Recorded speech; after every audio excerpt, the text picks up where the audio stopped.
terbuka jadi alat kepentingan politik. Oleh M. Rizal Fadilah, pemerhati politik dan kebangsaan.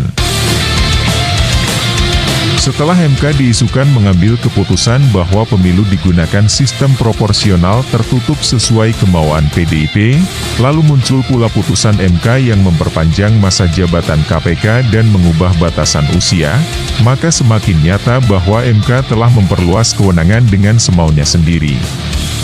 Sebelumnya, MK membuat putusan aneh dan tak lazim, dengan melakukan pembatalan bersyarat Undang-Undang Cipta Kerja. Semestinya, jika sebuah undang-undang bertentangan dengan Undang-Undang Dasar, maka MK cukup membatalkan undang-undang tersebut, tanpa embel-embel perbaikan selama 2 tahun segala. Akhirnya Undang-Undang Cipta Kerja berlaku melalui Perpu. Putusan MK yang memperpanjang masa jabatan pimpinan KPK dari 4 tahun jadi 5 tahun, menjadi pembenar bahwa memang MK dapat membantu kerja eksekutif, untuk memenuhi agenda politiknya.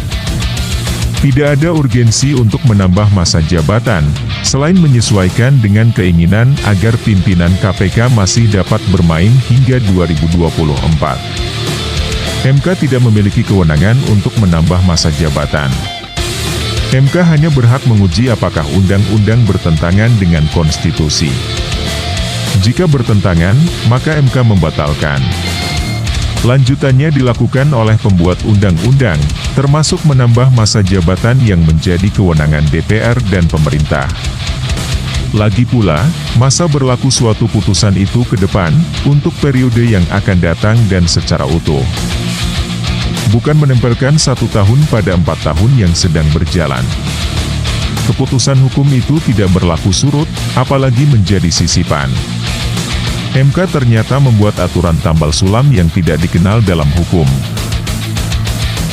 Demikian pula dengan instruksi Mahfud MD, yang meminta kepolisian memeriksa mantan Wamenkumham Profesor Denny Indrayana soal bocornya putusan MK, yang katanya menetapkan sistem pemilu dengan proporsional tertutup. Terlepas benar atau tidaknya bocoran itu, maka MK sesungguhnya tidak berwenang untuk memutuskan sistem pemilu proporsional terbuka atau tertutup. Itu kewenangan pembuat undang-undang. Kewenangan MK adalah menguji apakah undang-undang yang diajukan gugatannya itu bertentangan atau tidak dengan konstitusi. Jika tidak bertentangan, gugatan ditolak, dan undang-undang tetap berlaku. Sebaliknya, jika bertentangan, maka undang-undang atau pasal-pasal dalam undang-undang tersebut dinyatakan batal. MK tidak boleh membuat aturan pengganti dengan formulasi sendiri. MK saat ini yang masa jabatan hakim dapat sampai 15 tahun, berbau nepotisme dan menjadi sangat super body. Harus ditinjau ulang keberadaannya. Bila hanya berfungsi sebagai pengacak-acak hukum, maka sebaiknya MK dibubarkan saja. Keberadaan MK yang tujuannya bagus menurut Undang-Undang Dasar, ternyata disimpangkan menjadi alat kepentingan politik.